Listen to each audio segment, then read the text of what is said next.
We acknowledge the First Nations people as the traditional custodians of the land we are on today. We acknowledge and pay respect to all elders past, present and emerging.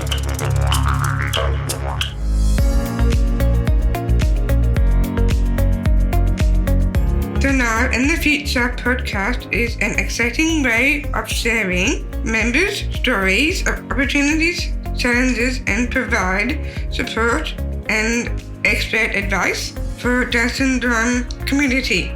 Down syndrome Queensland's vision is to support, advocate for, empower people with Down syndrome to take their rightful places as valuable and contributing members of their community both now and into the future.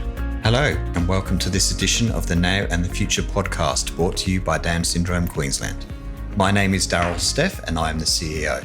In this week's episode, we're going to be talking about inclusive communication. Currently, there is a project being run by Down Syndrome Australia called Inclusive Communication, which is focused on improving the health outcomes for people with Down syndrome. In this episode, we will be talking to a couple of people who are involved in this project, and we will be understanding how you, the listener, can become involved and can benefit from some of the work that this project is doing.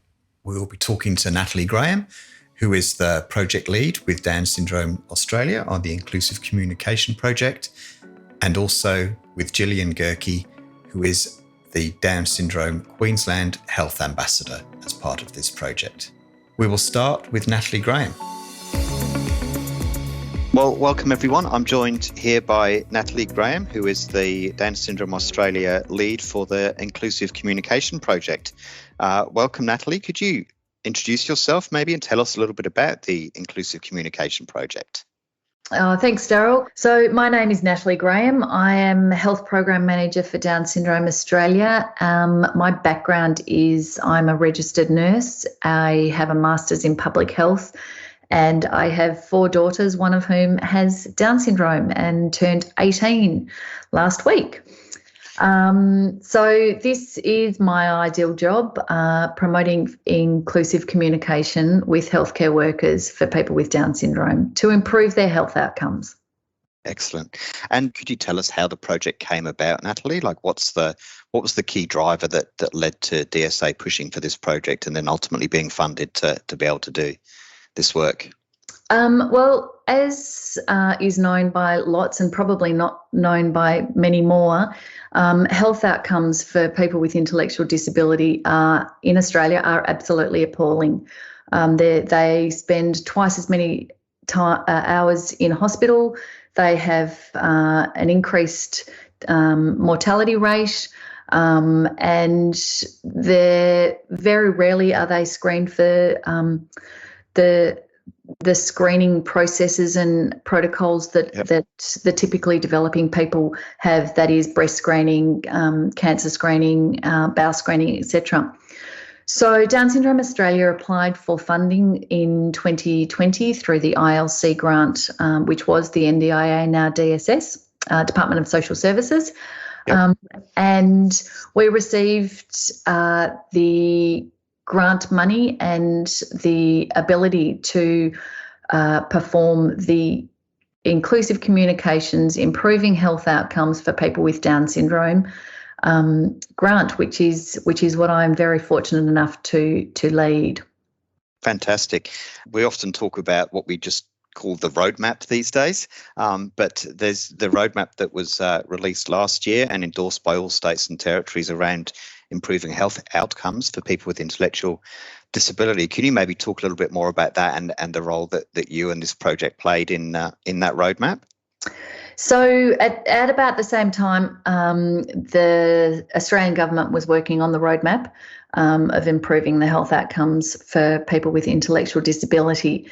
And so we launched our program, our Health Ambassador program, in March of 2020, which was concurrent with when the Australian government was looking at putting the roadmap together.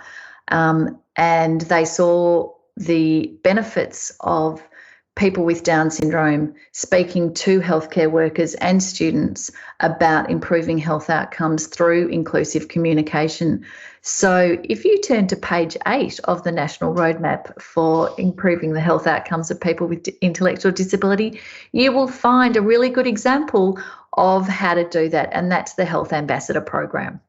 Fantastic. You've got that page framed up on your wall, have you, somewhere? Yes, absolutely. No, that is. I mean, how good is that in a federal document such as that to have this Health Ambassador Program explicitly referenced as a great example of the sorts of things that the broader society should be doing. I think it's brilliant. Yeah. I'm really proud. I'm really proud of the work that they are doing. So let me talk a little bit about the actual. Yeah, tell us more about the ambassadors. Yeah.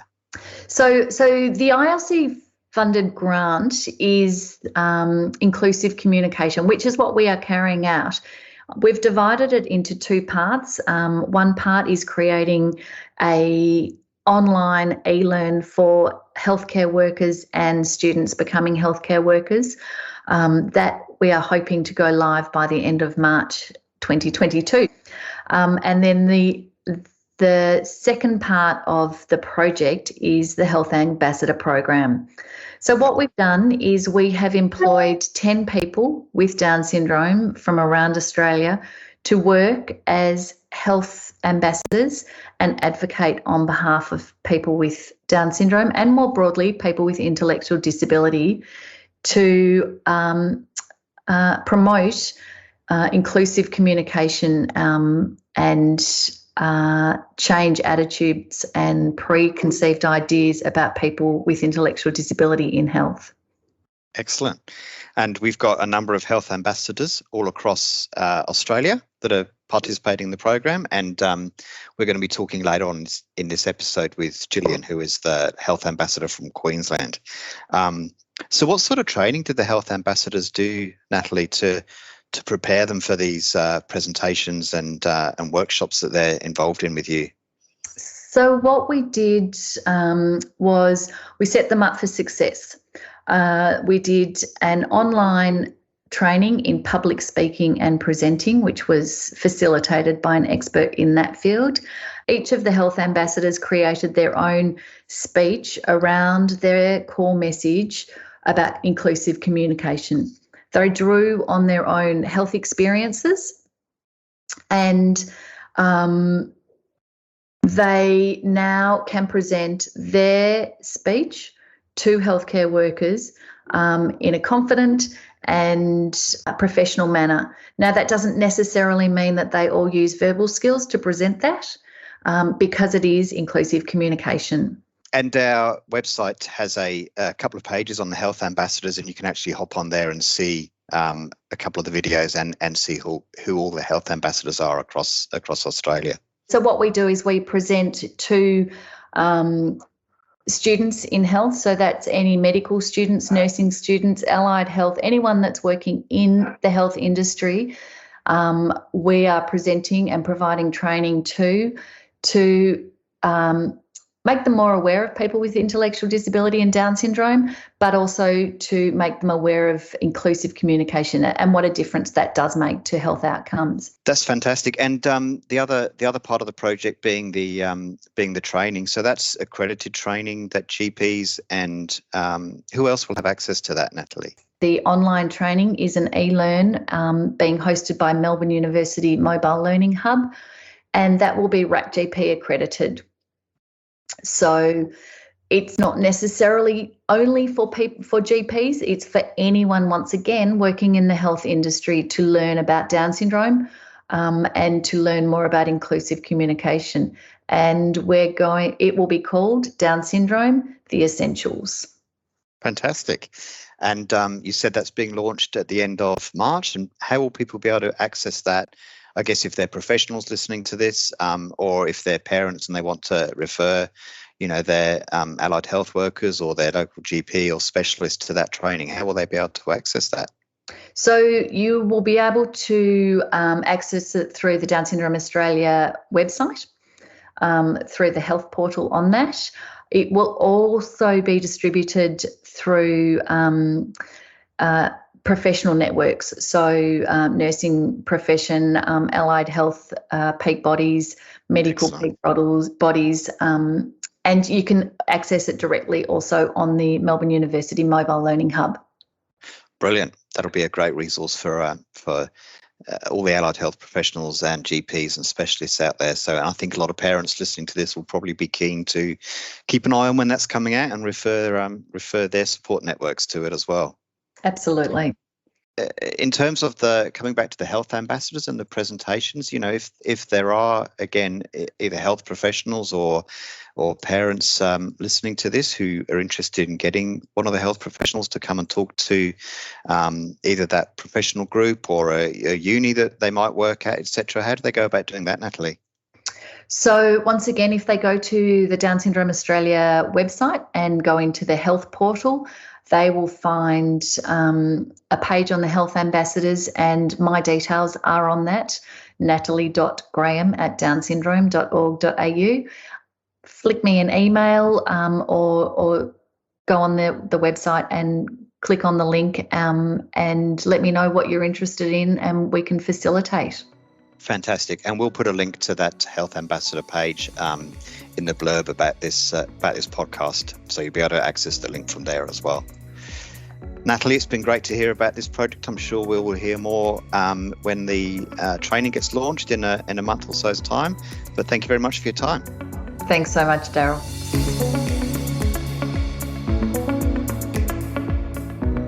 That was great to hear from Natalie. Now we're going to get the perspective of one of the health ambassadors, Gillian Gehrke. Welcome, Gillian. Thank you for joining me. Thank you for having me. Now, can we start maybe by you just tell the listeners a little bit about yourself? Yeah, sure. So I actually work for not only Down Syndrome Australia as a health ambassador for Queensland, but I also work for Down Syndrome Queensland as their community engagement officer. And I love my jobs. It's a wonderful position to hold with the organisation, and I've got personal experience within Down syndrome. I actually was born with mosaic Down syndrome, one of the rarest forms. I'm a mum. I'm also of 3 beautiful, healthy children, and I'm a wife, and have lived a very privileged life. And to be able to give back to this community, knowing that I could help another little girl, another little boy, in the position that I was a long time ago is huge. So that's brilliant. And look, it's great to have you on board. Thank you. In your community engagement and the health ambassador role. Tell us a little bit about the Health Ambassador Project and what sorts of things you do as part of that project. Yeah, sure. The Health Ambassador Project are a group of individuals with Down syndrome who work to inform healthcare workers about how to best to include people with Down syndrome on their own health conversations. They are the representatives. There are representatives from each state and territory of Australia. So the most common drive amongst all of us as self-advocates is to make healthcare workers better understand people with Down syndrome and other intellectual disabilities, but mainly Down syndrome. We really want to improve the health outcomes of people with Down syndrome. Tell us some of the sorts of things that the health ambassadors do. So we inform and work with the healthcare workers and those studying to become healthcare workers on inclusive communication, and that makes positive difference to the health outcomes. We work with healthcare workers in all settings to educate them about Down syndrome. We tell our own health stories and how good communication can make a difference. Presenting to healthcare workers and students in virtual means a lot of the time. Obviously with COVID, we have to do more virtual than in person, but we have done a lot of in person as well as time allows. We also co-design resources for healthcare workers to use with other organisations, and we take on advisory roles on health issues and research as well. So, fantastic. Can we explore a little bit some of the drivers for why this project is needed? So, understanding that there have been a lot of negative, but also some very positive experiences in how health practitioners have communicated with people with an intellectual disability. Are you able to share either some personal experiences or some experiences you've heard from some of the other health ambassadors about some of the sorts of challenges we're trying to address, and I guess equally some of the good practices that we're trying to reinforce. Yeah, sure. I've had obviously both mixed experiences, both positive and negative, in my lifetime, and that has been a huge impact on my personal things. And I can guarantee you all the other ambassadors have their own experiences with the health team of Australia, and we all have very individualised stories around that, and we really bring that into the project to show how we can make things better for the nation and the people we represent, because as ambassadors, that's our job. We're able to talk freely about what we do, but there are a lot of people that are very scared because of impacts in the past, and that's the reason why we have to do this.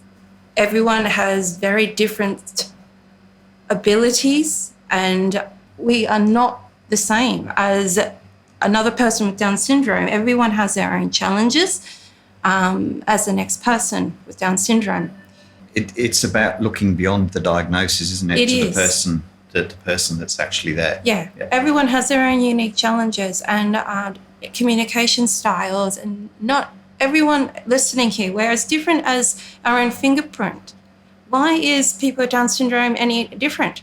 Yep, absolutely. We are not any more different than anyone else or any other patient. So it's really important to remember that that the healthcare professionals actually help us with our journey, is you need to actually listen to your patient. That's right. Thank you for sharing that. Can you tell us a little bit, Gillian, about the training and the preparation that Down Syndrome Australia got you and the other health ambassadors gave you to prepare for your role as a health ambassador? Yeah, sure. So initially when we were first employed, we did some public speaking training and actually used techniques to actually build our confidence, just like any other business organisation would. And it was just very inclusive, Down Syndrome Australia are wonderful and Down Syndrome Queensland and all the other associations, is to bring that integrity to all the members, to actually build people up to make an impact. So we had very good training around leadership, and so that built us up to give us more confidence to speak to people in the general community. It's great to hear that there's been in-depth training provided to all the health ambassadors, Gillian. Next question, if there's people listening, be that a person with Down syndrome or their carer or support networks who have some concerns about the level of care that they're receiving and maybe whether they're experiencing some of the things that we've spoken about during this episode, how do people go about finding out more about this Health Ambassador program if they think that's something that they want to explore? Yeah, sure. Well, get in contact with your, obviously, your local organisation like DSQ or DS Victoria, and start there. Or you can jump onto the website themselves and click on the links for the Health Ambassador program and get in contact with Natalie, and she can help foster a relationship around that and organise something there for everyone to be able to be in partnership. Gillian, thank you so much for your time. It's been really good hearing from you, hearing about your experiences as a health ambassador and the role that you're taking up, and congratulations for the work that you're doing, and look forward to hearing a lot more about it in the future. Thank you very much for your time. You have been listening to the Now and the Future podcast. For more information about this episode and many other topics relate to Down syndrome, please visit the Down Syndrome Queensland website at downsyndrome.org.au/QRD. Down Syndrome Queensland, supporting people with Down syndrome now and into their future.